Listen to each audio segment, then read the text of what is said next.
said 3 times. Time's up. All right, ladies and gentlemen in the audience.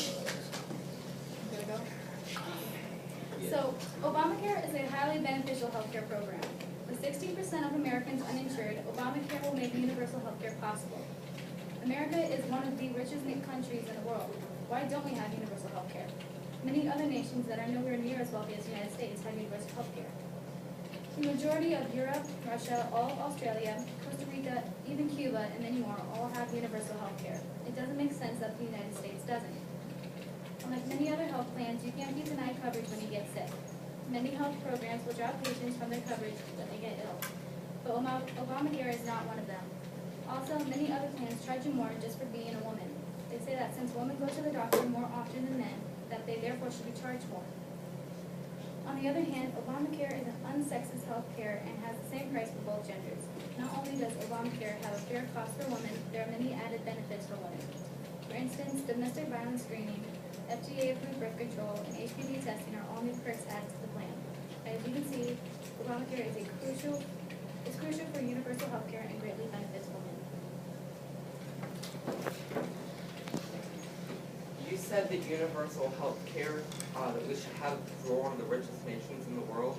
The other countries have much higher tax rates than us so that they can have affordable universal health care. So are you suggesting that we should raise taxes so that we have it?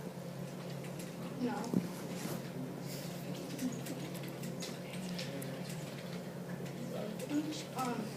Well, Obamacare won't raise taxes. Because you have to pay it out of pocket. What? Because you have to pay for your insurance out of pocket.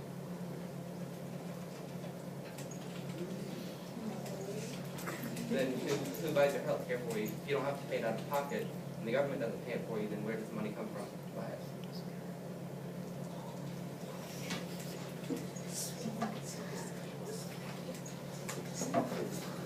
Awesome. Okay. It's my turn. Okay.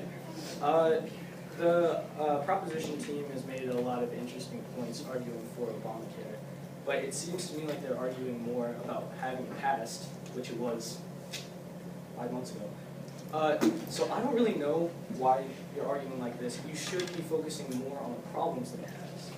Now, honestly, it's not that healthcare doesn't work in general. I mean, there was Romney here in 2006, the Massachusetts healthcare reform. It was created in 2006. Since 2012, more than 98% of the state of Massachusetts has been covered.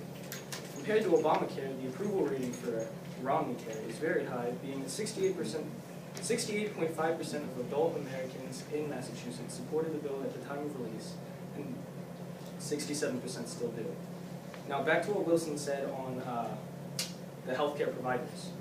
Obamacare, you like that?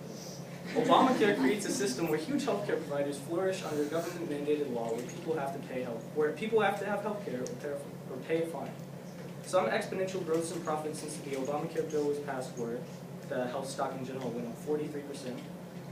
Cigna Healthcare went up 63% on the stock market. WellPoint Healthcare is up 47%, and United Healthcare is up 28%. Now, as Wilson stated, the healthcare giants can raise premiums by 8 to 10% per year, so they are making exponential profits.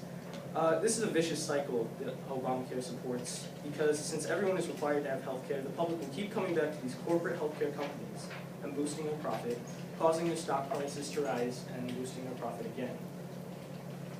Also, I'd like to talk about the website for Obamacare. I found a few facts on it that made it seem a little bit sad. 1 in 100 applications in the startup actually had enough information for Obamacare to enroll them, so that didn't really work out in the beginning.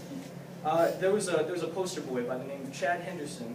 He was a 20-year-old for 41. When you said the 1 out of 100, how is that Obamacare's website's fault? Because Obamacare's website did not take the application. They didn't have enough information. Maybe that was the user's fault that they didn't apply to that information. So you're saying it's America's fault? Are you saying it's America's fault that they can't have healthcare because they don't have the information? No, you're just saying that the Obamacare website doesn't allow people who don't know about their past history because maybe they don't have records. That's not what I said. He's not. So back to Chad Henderson. He was made the poster boy of Obamacare. He didn't actually enroll in it. He picked a random plan and entered false information on it. Didn't even finish the process. Now, most of you might not know about Chad Henderson, but he was used as a huge staple in Obamacare, using it to promote people to buy and sign up for Obamacare. During startup, nearly every weekend the website was shut down to address glitches that were plaguing the site. California posited the opening day's site visits, claiming that 5 million people tried to join Obamacare on the first day, but then slinking back to the original number, which was only 645,000. On opening day in Connecticut, 167 people managed to sign up, but the number was much less gratifying when you realize that 28,000 people visited the website that day.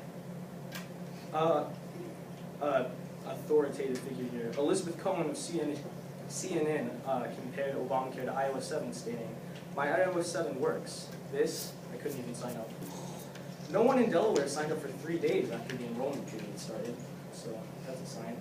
And Nevada actually withheld advertisements of Obamacare due to their awareness of glitches within the site. They did it so that less people would visit the site and get frustrated. And that's it for